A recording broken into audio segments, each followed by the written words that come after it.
Bonjour à tous, j'espère que vous allez bien. On se retrouve aujourd'hui pour ma quatrième vidéo du challenge budget. Et on se retrouve dans ma chambre, hein. Le décor il est pas top top.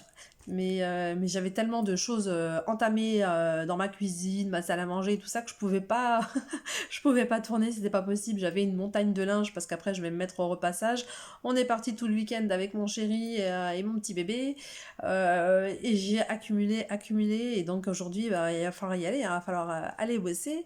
Et en attendant, je me suis dit, je vais me tourner cette petite vidéo ici, c'est pas grave. Il y a un peu les décos de mon fils, c'est un petit peu de bazar, mais bon, c'est pas grave.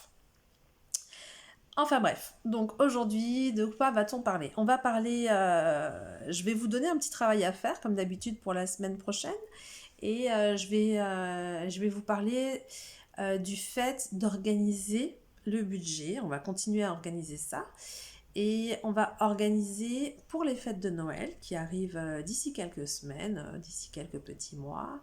Et par exemple, moi, chez moi en Lorraine, on va fêter aussi la Saint-Nicolas.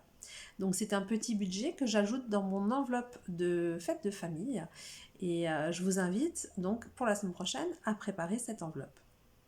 On va préparer même deux enveloppes. Donc première enveloppe, les fêtes de famille. Donc cette année, chez nous, il reste la Saint-Nicolas et il reste Noël.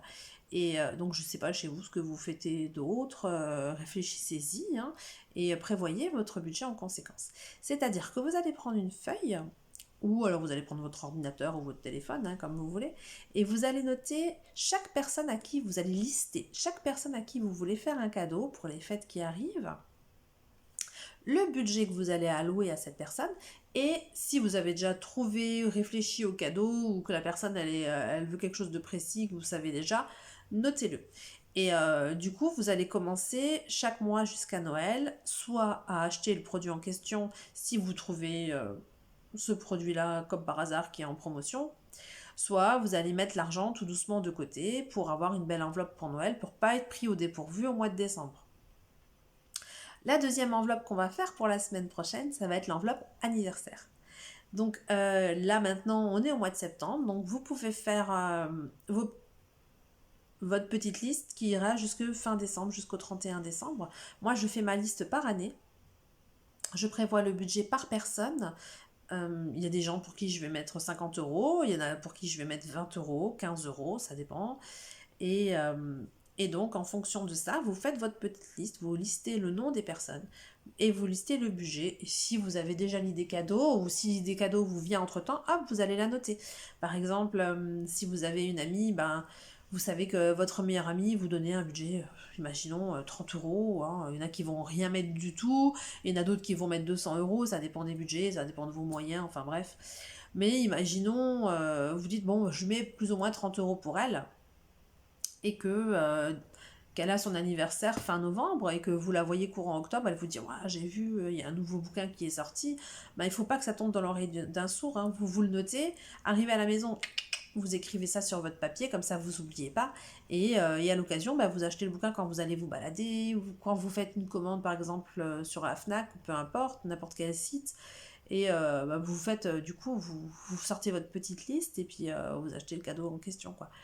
Donc le but, c'est de ne pas être pris au dépourvu et de se rajouter des frais annexes. Par exemple, là on a eu la rentrée.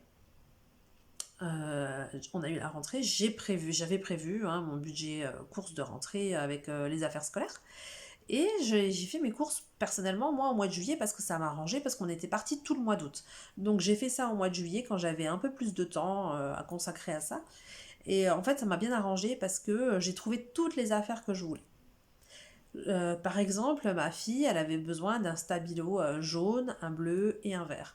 Si j'y avais été en fin août ou début septembre, je suis pas sûre d'avoir trouvé ces couleurs-là en individuel. Enfin, en l'occurrence, j'ai trouvé un sachet avec ces trois couleurs-là, donc je les ai payées que celles-ci, et j'ai pas payé 1 euro de plus, ou 2 euros, ou 3 euros de plus pour avoir un paquet de 10, parce que je trouvais pas ces couleurs-là. C'est un exemple, mais je veux dire, ça paraît rien 1 euro. Mais 1 euro, plus 1 euro, plus 1 euro pour ci, pour ça, pour d'autres choses, hein. Par exemple, aussi à la rentrée, ce que j'ai fait, c'est que j'ai sorti les affaires d'enfants, des enfants pour l'automne et l'hiver, là. Et donc j'ai fait le point. Est-ce que j'ai une veste à capuche pour chacun? Oui. Pas besoin d'acheter une autre. Est-ce que j'ai suffisamment de pantalons pour l'automne et l'hiver? Oui, pas besoin d'en acheter d'autres. Et je vais pas me rajouter des frais inutiles, des achats inutiles. Je vais pouvoir garder cet argent-là parce que le but maintenant de ce qu'on fait, c'est pas tout le temps, tout le temps, tout le temps de se faire plaisir en achetant tout et n'importe quoi. Non, c'est on va voir sur quoi on veut se concentrer. Et si on a des rêves, et si par exemple nous on est en train d'avoir un projet avec mon chéri de voyage, hein, qu'on estime qu'on pourra faire d'ici 1 an ou 2, et ben je sais que maintenant, vu que j'ai ce projet là en tête, on en a parlé, on s'est dit ouais voilà, c'est l'objectif qu'on va se fixer. Eh ben du coup je vais m'acheter nettement moins de... Je vais un peu plus faire attention. Hein, je vais un peu plus faire attention à mes achats pour pouvoir mettre plus d'argent de côté pour faire ce voyage.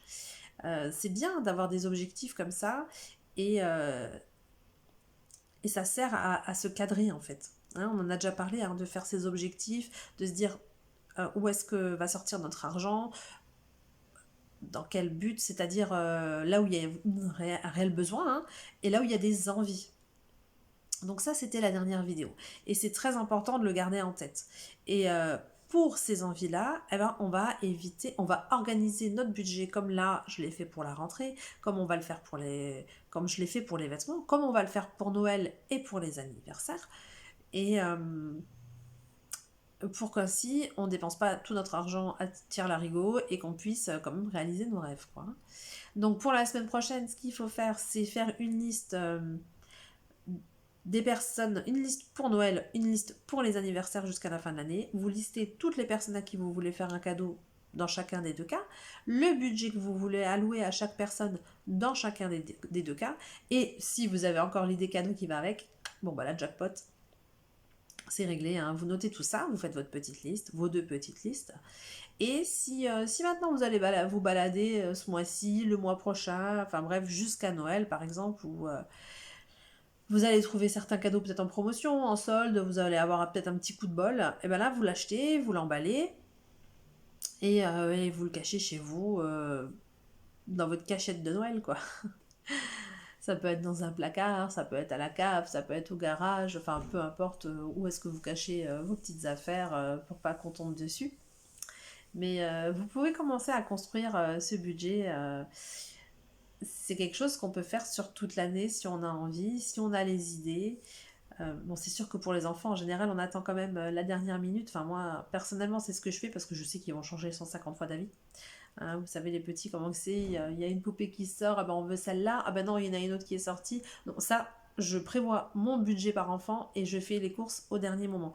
Par contre, pour les adultes, la marge, elle est plus faible, quoi. On sait qu'on, si quelqu'un vous dit, ah ben j'aimerais bien voir ça, ou faire ça, bon bah vous savez que vous pouvez pas vous tromper, quoi. En général, ils changent pas 150 milliards de fois d'avis. Donc voilà, ce sont vos petits boulots pour la semaine prochaine. Prévoyez-moi votre petite liste pour Noël, pour les anniversaires de vos proches d'ici la fin de l'année, d'ici le 31 décembre. On se retrouve lundi prochain pour une nouvelle vidéo. En attendant, prenez soin de vous.